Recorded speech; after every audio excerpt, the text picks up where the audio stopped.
ఖమ్మంలోని తిరుమలకొండపై వెలిసిన శ్రీ కాశీ విశ్వేశ్వర స్వామి శ్రీ రాజరాజేశ్వరి దేవి జ్ఞానపీఠాన్ని RTC zonal chairman Sannapareddy Suresh Reddy దర్శించుకున్నారు.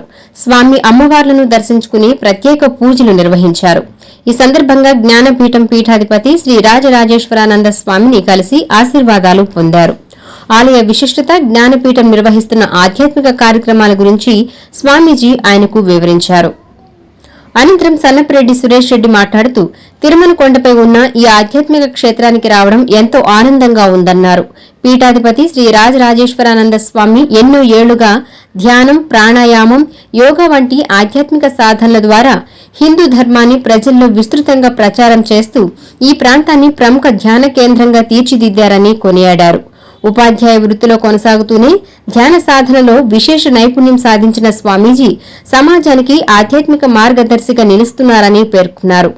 ఉద్యోగ విరమణ అనంతరం కూడా తన సమయాన్ని సమాజ సేవకే అంకితం చేస్తూ ధ్యానం నేర్చుకోవాలనుకునే వారికి ఉచితంగా మార్గనిర్దేశం చేయడం అభినందనీయమన్నారు. నెల్లూరు జిల్లాతో పాటు రాష్ట్ర వ్యాప్తంగా అనేక మందికి స్వామీజీ ఆదర్శంగా నిలిచారని తెలిపారు. ప్రస్తుత సమాజంలో పెరుగుతున్న అశాంతి, హింస, ద్వేష భావాలను తొలగించేందుకు ధ్యానం, ధర్మం, ముక్తి మార్గాలే శాశ్వత పరిష్కారమని సన్నపరెడ్డి సురేష్ రెడ్డి అన్నారు.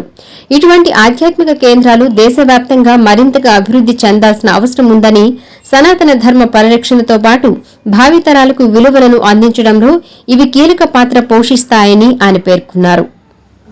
మండలంలో తిరుమలకొండ శ్రీ కాశీ విశ్వేశ్వర రాజరాజేశ్వర పీఠానికి ఈరోజు రావడం జరిగింది. ఇక్కడ పీఠాధిపతులు శ్రీ రాజరాజేశ్వరి నంద స్వామి వారు ఎప్పటి నుంచో ఈ ప్రాంతంలో ఆధ్యాత్మికంగా ధ్యాన ప్రక్రియ, అదే రకంగా ప్రాణాయామం, ఇలా ఈ హిందూ ధర్మంలో అనేక మందికి ఒక శిక్షణకి కేంద్రంగా, ధ్యాన కేంద్రంగా ఈ ప్రాంతాన్ని ఎంతో వారు ముందుకు తీసుకురావడం జరిగింది.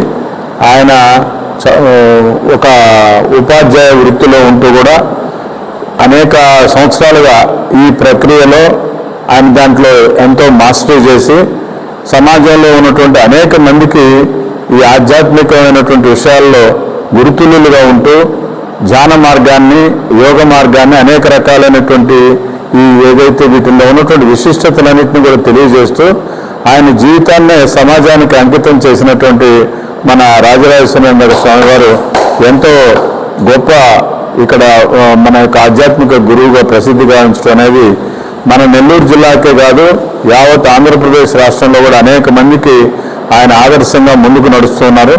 ఇవాళ ఆయన రిటైర్మెంట్ అయిన తర్వాత కూడా ఎక్కువ కాలం ఇక్కడే ఉంటూ ఇలా ఎవరైతే ఈ యొక్క ధ్యాన ప్రక్రియలో శిక్షణ, అభ్యాసాన్ని తీసుకోవాలనేటువంటి వాళ్ళకి అనేక మందికి మార్గదర్శకులుగా ఉంటూ ఉన్నారు ఆయన. అలాంటి పవిత్రమైనటువంటి ఒక క్షేత్రం ఇక్కడ దీని యొక్క ప్రభావంతో బాగా వెలుగు వేయాలని ఇంకా కోరుకుంటున్నాం. ఇవాళ సమాజంలో ఈరోజు పెట్టేగిపోతున్నటువంటి ఈ యొక్క అశాంతి, లేకపోతే ఈ హింసా మార్గం, ప్రజల్లో వస్తున్నటువంటి ఈ ద్వేషభావాన్ని, వీటన్నిటిని తొలగించుకోవాలంటే ఏకైక మార్గం ముక్తి మార్గం, ధ్యాన మార్గం, ధర్మ మార్గం. ఈ దేశంలో ఈ యొక్క ఆధ్యాత్మిక కేంద్రాలు మరింతగా పెరగాల. వీటి ద్వారానే మాత్రమే భారతదేశం సనాతన ధర్మం పూర్తిగా ముందుకు నడుస్తుందని చెప్పేసి మనం కోరుకుంటూ ఇది భావి భారత మన ప్రజానీకానికి అంతా కూడా ఎంతో అవసరం అని తెలియజేస్తున్నాం.